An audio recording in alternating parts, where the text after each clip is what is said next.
On our wedding anniversary, I was holding the pregnancy test results, ready to surprise my husband, when my best friend came to my door, her belly protruding. "I'm pregnant with your husband's child. We've been together for 6 months. The double betrayal instantly crushed me. My husband calmly laid his cards on the table, the division of property clear, as if I were a business partner whose cooperation had expired. I hid my own pregnancy test results, signed the divorce papers, and turned to walk into the operating room. This carefully planned plunder had only just begun. The sunlight was a little blinding by the window seat in the cafe. I instinctively raised my hand to shield my eyes, but Chloe Miller across from me just smiled even more brightly. "Ava." She stirred her latte, her tone as light as if she were discussing the weather. "I'm pregnant, with Ethan's child." My mind went blank instantly, and all I could hear was the frantic drumming of my heart. The B-scan report I had just received from the clinic in my handbag suddenly became burning hot, almost searing my skin.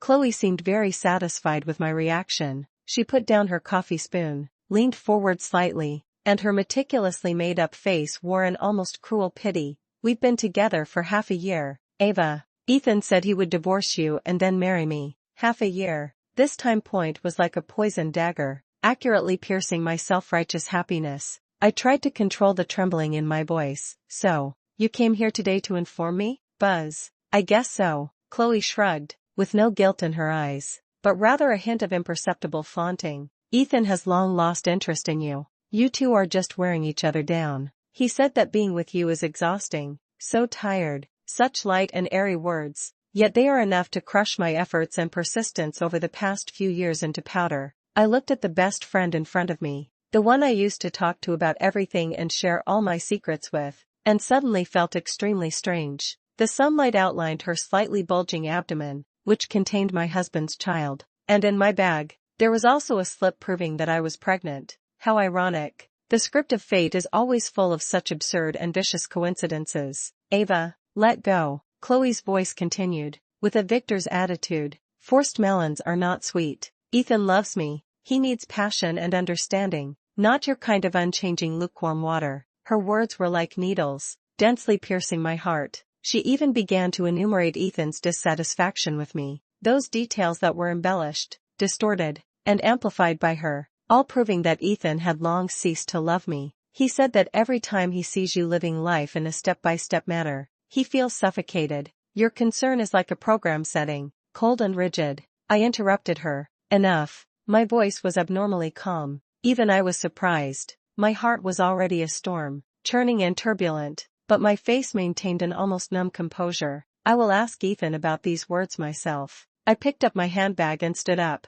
The sunlight was no longer dazzling, but instead made me feel a little cold. Chloe looked at me, seemingly surprised by my composure, but then she returned to that confident smile. "Okay, go ask, but the result will not change." The road home was only a 10-minute drive, but it felt as long as a century. The moment I opened the door, Ethan Davis's low voice came from the living room, with a tenderness I had never heard before. "Yeah, just finished dinner with a client. Be good and stay at home. Don't run around." "Right. What do you want to eat tonight? I'll bring it back for you." I couldn't be more familiar with that number. The last bit of luck was completely shattered. My heart felt like it was being tightly gripped by an invisible hand, hurting so much that I couldn't breathe. The key slipped from my hand, making a crisp sound. Ethan was holding his phone and turned around in astonishment. When he saw it was me, the tenderness in his eyes quickly faded, leaving only his usual calmness, even with a hint of impatience at being disturbed. "Back?" He hung up the phone, his tone indifferent. "Our wedding photo still hangs on the wall,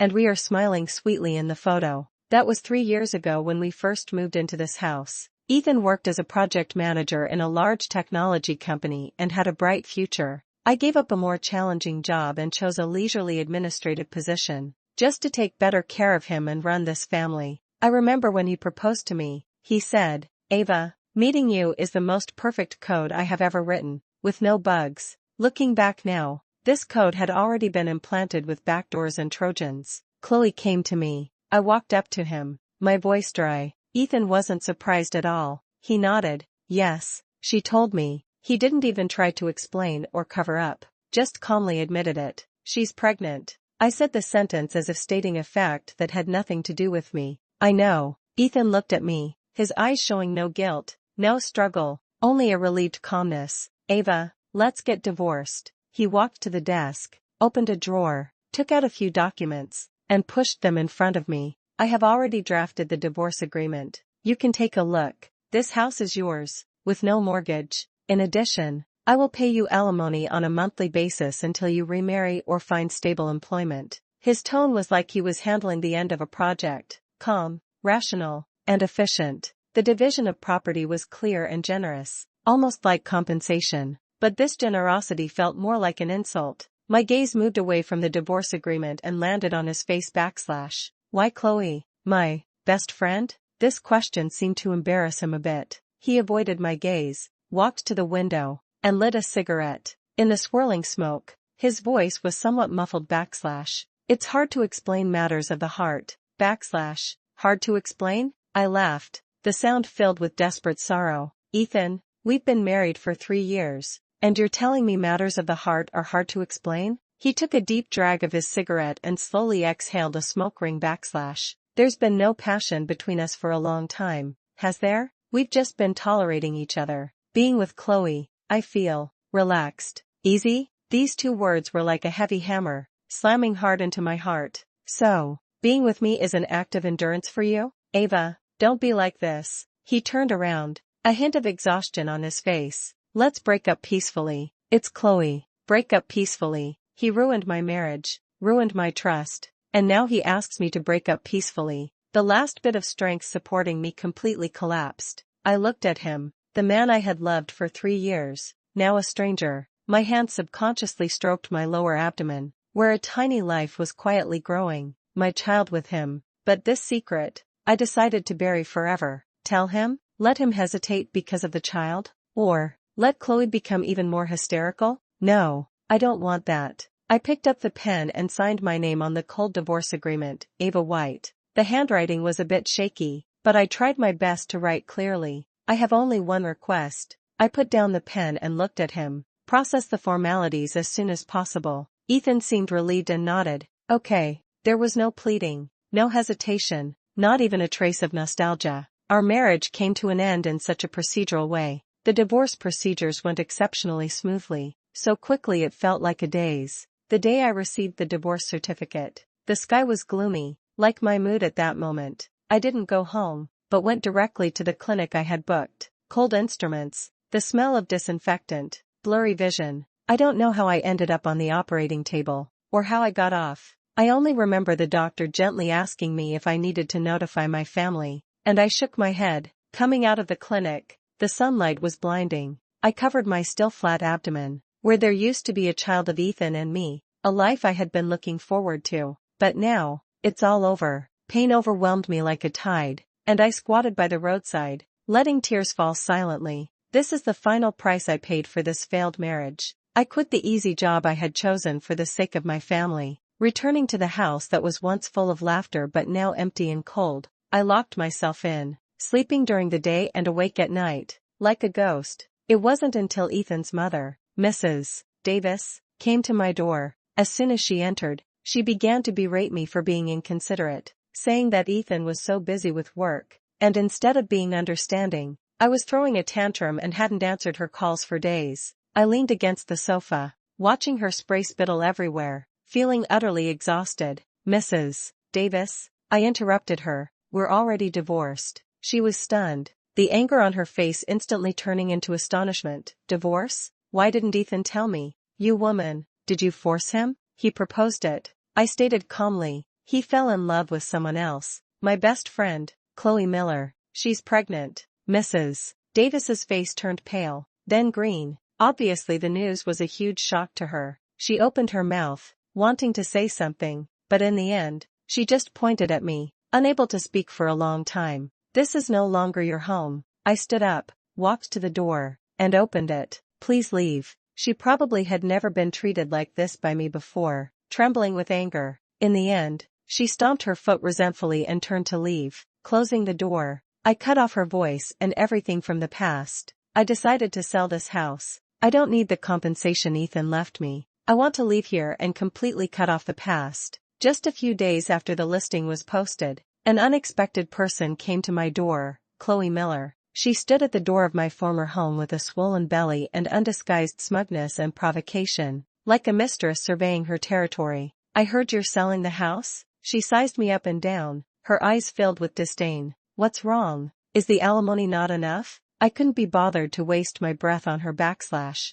What do you want? Just checking up on you, loser. Chloe walked in, looked around, and said with a sharp tone, Ava, you know what? I've always hated you. I hated that you were better than me at everything. Hated that you got Ethan so easily. Hated that eternally indifferent look on your face. Her smile gradually twisted, carrying a morbid sense of pleasure. So, I must take away everything you have. Seeing you in pain makes me happy. Originally, the so-called love was just an excuse. This was her real purpose: jealousy, resentment, and revenge. I looked at her face, slightly flushed with emotion, and suddenly felt sorry for her. Chloe, I said calmly, do you think you've won by taking Ethan away? How long do you think someone who can betray me so easily will be loyal to you? What you gain through calculation and plunder, you ultimately cannot keep. I paused, watching her expression freeze at my words, and continued, your current triumph is just drinking poison to quench your thirst.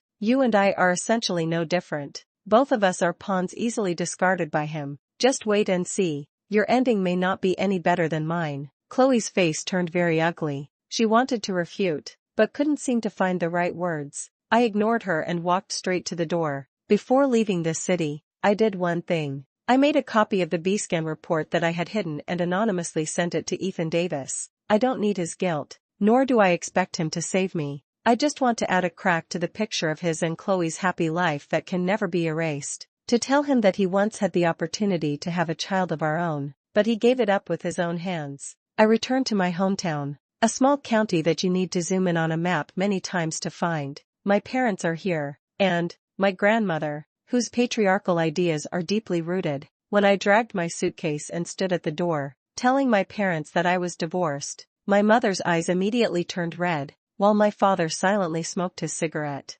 Grandma, leaning on her cane, came out of the inner room. Her cloudy eyes looked me up and down, and she immediately began to accuse me. Divorced? You weren't living a good life. What are you messing around for? As a woman, how can you live after a divorce? Letting you marry Ethan was a blessing for you. You don't know what's good for you. The sharp and mean words were like icicles, stabbing my heart with coldness. In this family, it seems that only male offspring deserve respect and love. Grandma, I can handle my own affairs and won't trouble the family. I tried to make my tone sound calm. The atmosphere at dinner was very oppressive. Grandma kept scolding me. My father buried himself in his food, and my mother looked at me with concern from time to time. After dinner, I got up to leave, saying that I had already found a place to live in the county. My mother chased after me and stuffed an envelope into my hand. Ava, take this money. You've just come back, and you'll have a lot of expenses. I pushed it back. Mom, I have money. Don't worry. My mother sighed. The heartache in her eyes couldn't be hidden. You child. You've always reported good news and not the bad since you were little. Back when you got into college, the family couldn't afford the tuition, but you insisted on applying for a student loan yourself. A girl all alone outside. I interrupted her. Mom, that's all in the past. I'm doing fine now. Saying goodbye to my mother, I pulled my suitcase and walked on the streets of the county town at night. The streetlights stretched my shadow very long, lonely and stubborn. Just as I was looking down and thinking about my own things, a somewhat hesitant voice sounded beside me. Ava White? I looked up and saw a man in casual clothes, tall and slender, with a handsome face, gentle eyes, and a hint of uncertainty. I was stunned for a moment before I recognized him. Noah Carter? He was my high school classmate. In my memory, he was a very quiet and taciturn boy, with excellent grades. He sat in the corner of the classroom, always reading silently. I didn't expect to meet him here. It really is you. Noah laughed, revealing a set of neat white teeth. Long time no see. You're back? Yeah, I'm back for a while. I answered simply. Where are you going? It's so late, and you're dragging a suitcase. He looked at my luggage. To a hotel. I haven't found a suitable place to live yet. I'll give you a ride. It's on my way. Noah naturally took my suitcase. Get in the car. His car was parked by the side of the road, an ordinary SUV. On the way, we chatted briefly, mostly about the recent situation of high school classmates. He spoke gently and politely, making people feel very comfortable. When we arrived at the hotel entrance, he helped me take my luggage down. Is it okay to add you on WhatsApp? He took out his phone. We can have dinner together sometime, as fellow classmates. I hesitated for a moment, but agreed. After all, in an unfamiliar environment, having someone I know would make me feel better. The second day after settling down, a strange number called. I answered, and Ethan's familiar voice came from the other end, with a hint of imperceptible anxiety. Ava, did you sell the house? I guessed he would call. Probably the real estate agent couldn't reach me, so they found him. My voice was devoid of emotion. Why didn't you tell me? There was a hint of questioning in his tone. Ethan Davis, I said coldly, we are divorced. It's my house. I can sell it if I want. I don't need to report to you. There was silence on the other end for a few seconds. Then his deep voice came through. Ava, can we talk? There's nothing to talk about. I hung up the phone directly and then blacklisted this unknown number as well. I don't want to have any involvement with the past. I rented a small apartment in the county town, 1 bedroom and 1 living room, with a small balcony. I started to replan my life, look for a job, learn to cook, and occasionally take a walk in the nearby park. Life was as calm as a stagnant pool of water, but it also gave me time to slowly lick my wounds. On the day of the move, I was struggling to carry a box upstairs when a familiar voice came from behind. Need any help? I turned around, surprised to see Noah Carter standing at the stairwell, a thin layer of sweat on his forehead. Noah, what are you doing here? I live next door to you, he said, pointing to the door next to mine with a smile. I just moved in and didn't expect such a coincidence. Next door? That's too much of a coincidence. He naturally took the box from my hand and carried it upstairs with ease, saying, we're neighbors now. Please take care of me. After becoming neighbors, I had more interactions with Noah. He seemed to be a very attentive person, noticing when I forgot to close the window, reminding me to bring in the laundry when it rained, and occasionally sharing delicious food he had made with me. He took the initiative to ask me out to dinner, to take walks in the nearby mountains, and to visit the newly opened bookstore in the county town. We talked about the past, the present, and our expectations for the future. Being with him was relaxing and comfortable. I could feel his affection for me, but the scar in my heart was still aching, making me afraid to get too close. The peaceful days didn't last long before another unfamiliar number called.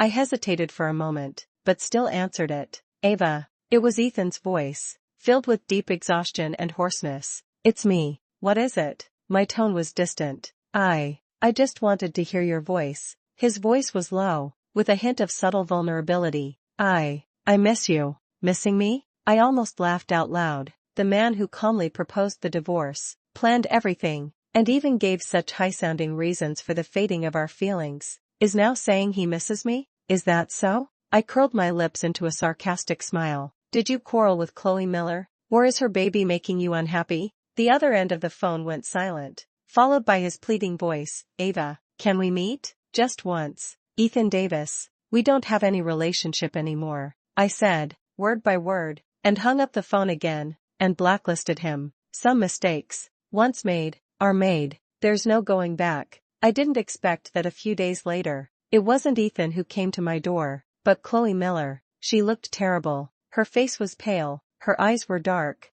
and her once carefully styled hair was a bit messy. What surprised me most was that her lower abdomen was flat, with no sign of pregnancy. She blocked my doorway and questioned me emotionally. Ava White, did you also lie to Ethan? What did you mean by sending him that ultrasound? Are you deliberately trying to ruin us? I frowned. What are you talking about? Stop pretending. Chloe's voice was sharp and piercing. Ethan saw that receipt, and he's starting to suspect me. Suspect the baby in my belly. You bitch. You're divorced and still playing tricks. She looked almost insane, her eyes full of resentment and unwillingness. It seems that the ultrasound report I sent did plant a seed of doubt between her and Ethan. I'm just telling him a fact he should know. I looked at her coldly. As for the problems between you, that's your own business. You're talking nonsense. You're doing this on purpose. Chloe's emotions completely spiraled out of control. She suddenly lunged at me, raising her hand to hit me. Just then, an arm stopped her in time. Noah appeared behind me at some point. He tightly grabbed Chloe's wrist, his brow furrowed, his eyes cold. What do you think you're doing? Chloe was in pain from his grip and struggled. Let go of me. This is between her and me. Who do you think you are? I'm her friend. Noah's voice was calm and forceful. Let's talk things out. Don't resort to violence. Chloe looked at Noah protecting me, then looked at me, her eyes even more resentful, but in the end she shook off Noah's hand, glared at me hatefully, and staggered away. Looking at her lost and dejected figure, I felt no joy, only a deep weariness. Are you okay? Noah turned around and looked at me with concern. I shook my head Thank you. He was silent for a moment, looked into my eyes, and said seriously, Ava, let's give it a try. I was stunned. Although I had a premonition, I was still caught off guard when he actually said it. Noah. I lowered my head, avoiding his gaze. I'm sorry, I'm not ready yet. The past hurts too deeply, like an invisible barrier blocking my way forward. I'm afraid to give my heart again, afraid of being let down again. Noah didn't push me, he just sighed softly, a fleeting look of disappointment in his eyes, but he quickly returned to his gentleness. It's okay, I can wait. Several days later, one evening, I came back from working overtime and saw Noah passed out in front of my door. He leaned against the wall, clutching a wallet tightly in his hand. I struggled to help him up, wanting to take him back to his place, but accidentally knocked his wallet off. The wallet fell to the ground, and the contents spilled out. A small photo caught my attention. It was my high school graduation photo, wearing a school uniform, smiling with youthful innocence. The edges of the photo had been carefully cropped, obviously cut from a group photo. My heart felt like it had been gently bumped by something, causing an indescribable ripple. The next morning, I knocked on Noah's door. He opened the door, surprised to see me. The hangover made him look a little tired. Yesterday, he rubbed his forehead, looking a little embarrassed. Noah, I interrupted him, gathering my courage to look him straight in the eyes. Do you still mean what you said yesterday? Noah was stunned for a moment. Then his eyes burst with joyful light. I do. Of course, I do. I looked at him and smiled softly. Then, let's give it a try. Sunlight streamed through the corridor windows, warm and bright. We officially confirmed our relationship. Noah told me that he had actually liked me silently since high school, but at that time, his family was poor and he was introverted, and he felt that he was not worthy of me, so he had been hiding this love in his heart. I thought I would never have a chance in this lifetime, he said, holding my hand with sincere eyes. I didn't expect God to give me another chance. Ava, this time, I don't want to miss it again. He carefully treasured my photos and silently followed my updates. This long-buried crush of many years deeply touched me. The days with Noah were peaceful and warm. Unlike Ethan, who pursued so-called passion and romance, he gave me endless security in the subtle details. He would remember my preferences, silently prepare brown sugar ginger tea during my period, and patiently help me analyze when I encountered difficulties at work. He never hesitated to express his care and love, gradually filling the void in the depths of my heart caused by betrayal. I began to believe that happiness was not out of reach. During the May Day holiday, I received a call from my grandmother, who told me in an unquestionable tone to come home, saying there was something important. I felt a faint sense of unease in my heart, but I still went back with Noah. The moment I pushed open the door and saw the person sitting in the living room, my heart sank. Ethan Davis was actually there too. Grandma saw me and immediately greeted me warmly, then turned her gaze to Noah, with scrutiny and displeasure. Ava is back. Come sit down quickly. Grandma took my hand and pushed me towards Ethan. Look, Ethan is here too. You young people just love to quarrel. A married couple shouldn't hold grudges overnight, right? Ethan has already told me that it was his fault. He knows he was wrong, so please forgive him. She completely ignored Noah beside me and started to push Ethan and me to remarry on her own. I took a deep breath, broke free from Grandma's hand, walked to Noah's side, and tightly held his arm. Grandma, I looked at her, and also at Ethan, whose expression was a little awkward, and clearly announced, let me introduce you. This is my boyfriend, Noah Carter. We are dating. Then, I turned to Ethan, my tone calm but firm. Ethan, we are divorced. Let the past be the past. I have a new life now. Grandma's face instantly turned ugly. Ava, what nonsense are you talking about? You don't want such a good catch like Ethan, and you find someone like this. She looked Noah up and down, her eyes filled with undisguised disgust. Ethan's face was also complex. He looked at Noah's hand in mine, his eyes filled with shock, loss, and a hint of imperceptible pain. While Grandma was in the kitchen, Ethan called me to the yard alone. That child, he looked at me, his voice strained. Chloe said you sent her an ultrasound, is it true? Our child? I nodded calmly, yes. On the same day I discovered your affair, I also found out I was pregnant. Ethan staggered, his face turning pale instantly. He grabbed my arm, agitated. Then why didn't you tell me? Why did you have the baby aborted? His question made me laugh. Tell you? Tell you so you could weigh the pros and cons between me and Chloe? Or so you would feel guilty towards me and then reluctantly maintain that already rotten marriage? Ethan, don't you think it's too late? No, Ava, it's not what you think, Ethan explained anxiously. Chloe set me up. I was drunk that night, and she later told me she was pregnant, and I thought I had to take responsibility. He incoherently tried to explain that Chloe had faked her pregnancy, that she had lied to him, that he and Chloe lived together very painfully, spending every day in arguments and mutual torment. I was wrong, Ava, I really know I was wrong. He grabbed my hand, his tone humble, even with a sob. I regret it. I regret it every day. How about we remarry? Let's start over. Forget those unpleasant things. I forcefully pulled my hand back, looking at the man in front of me who was crying and trying to salvage things. And I only felt extremely unfamiliar and ridiculous. Ethan, I looked at him coldly. You are really pathetic now. I still remember clearly the calmness and ruthlessness when you proposed the divorce. You said there was no passion between us. We were just tolerating each other. And you said it was easy to be with Chloe. Now that you've discovered the price of ease is pain, you want to come back? I shook my head, my tone resolute. Spilled water cannot be gathered up again. I have no love for you anymore, only disgust after being betrayed. There is no possibility for us. My words were like a knife, completely severing his last glimmer of hope. Ethan stared blankly at me, his eyes empty, as if he had lost all his strength. Back in the living room, Grandma was still rambling to Noah about Ethan's good qualities, such as being young and promising, successful in his career, and filial to his elders, implying that Noah was not good enough for me. I really couldn't listen anymore, so I stood up, pulling Noah with me, and said, Grandma, we have things to do. We'll be leaving now. Ava. Grandma stomped her feet in anger. Noah was very calm, though. He smiled at me and said softly, It's okay, I understand. His understanding and tolerance filled my heart with warmth. On the way back, I confessed my feelings to Noah. Noah, thank you for accompanying me back today, and thank you for your understanding. I looked at him. The past is in the past for me. I am clear about what I love and hate. If I missed it, I missed it, and I won't look back. I looked into his eyes and said seriously, the person I choose now is you. Noah held my hand tightly, his eyes gentle and firm. I know, Ava, I will always be with you. Noah and I have been in a stable relationship for 2 years. During these 2 years, he has proven his love and commitment through his actions. He supports my career, respects my ideas, and gives me enough space and security. We have experienced the trivialities of life together, and also shared each other's joys and sorrows. On a sunny weekend,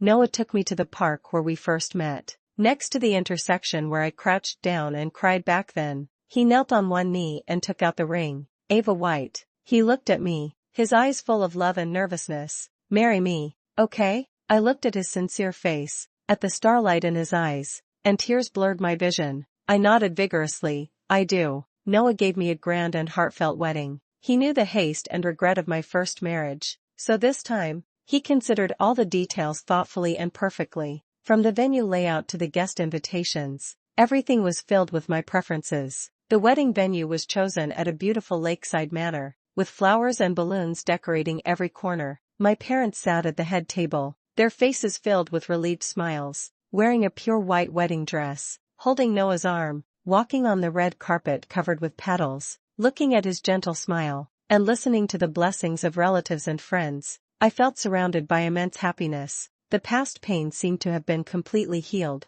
leaving behind infinite longing for the future. Noah Carter, I said softly, looking into his eyes as we exchanged rings. Thank you for letting me believe in love again. He held my hand tightly. Ava, thank you for giving me the opportunity to love you. The sun shone on us, warm and dazzling. Noah and I, hand in hand, began our new life together.